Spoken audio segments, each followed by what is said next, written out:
Assalamualaikum warahmatullahi wabarakatuh. Salam sejahtera pada sahabat-sahabat semua. Harap semuanya sehat-sehat lah. Harap geng hari ni santai-santai lagi geng. Tengok geng. Pancing kerusi. Baru santai-santai tepi daun tempe ni, pokok tempe ni kan. Harap macam ni lah kita mancing udang lagi kan. Harap-harap ada hasilnya lah. Saya ditemani tu lembu 3-4 ekor ada kat belakang tu. Sana ada ipoh, anak pun ada kan. Kita try lah ada ke tak ada lagi udangnya kan. Tak apalah, dapat 2-3 ekor jadilah santai-santai kan, dapat hasilnya kan, insya-Allah. Harap terima kasih yang dah subscribe. Terima kasih banyak-banyak yang baru jumpa channel saya. Jangan lupa like, komen dan subscribe. Jom kita tengok strike saja yang ada. Layan dulu.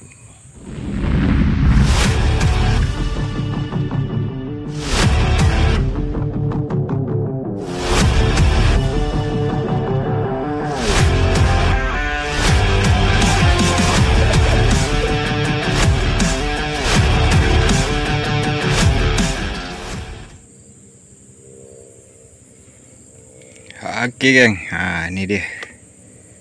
Joran dah pasang dah. Umpan yang saya guna geng, cacing. Macam biasalah cacing.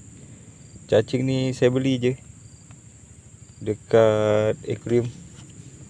Malas nak korek-korek cacing kat tanah, beli sajalah.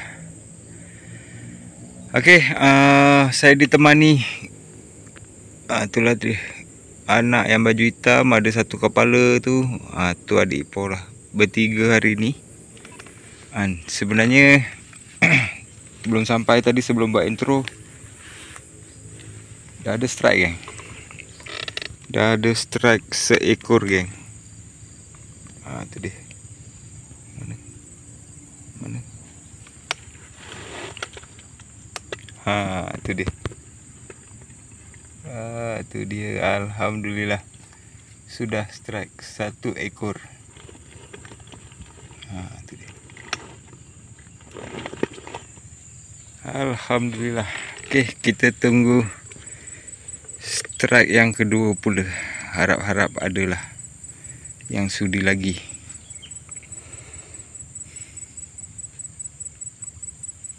One minute 37 seconds later.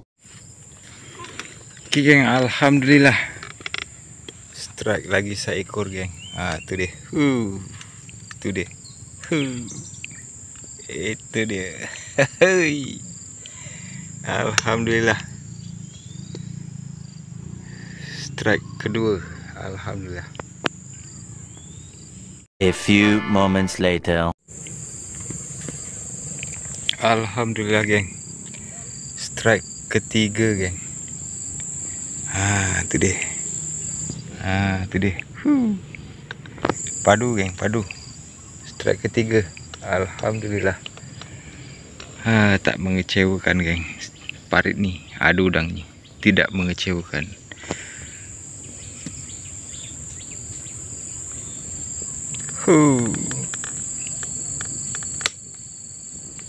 Six and a half hours later.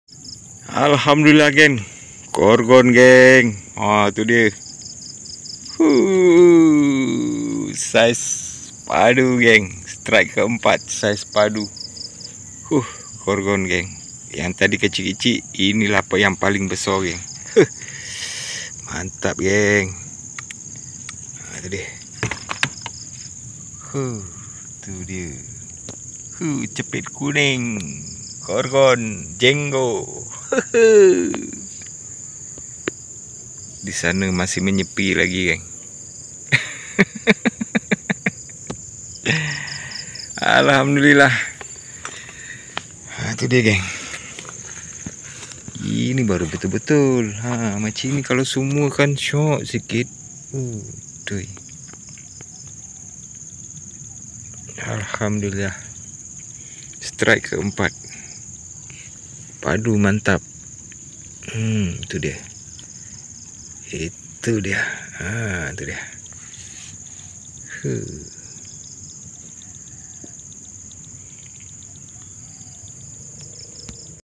while. Okey geng, alhamdulillah strike 4 ekor geng. Tu dia 1, 2, 3, 4. Alhamdulillah. Ada jugalah hasilnya. Walaupun tak banyak, tapi ada hasilnya. Alhamdulillah. Okey geng, alhamdulillah. Lembu ni buat gila lah geng. Lembu ni buat gila geng. Aku tengah mancing-mancing, dia pula buat gila kat situ. Aduh. Tak apalah, kita pun sudah lah. Dapat 4 ekor, alhamdulillah. Alright, terima kasih anda menonton. Terima kasih banyak-banyak. Yang baru jumpa channel saya, jangan lupa like, komen dan subscribe. Jumpa lagi next video, video apa. Assalamualaikum, bye bye.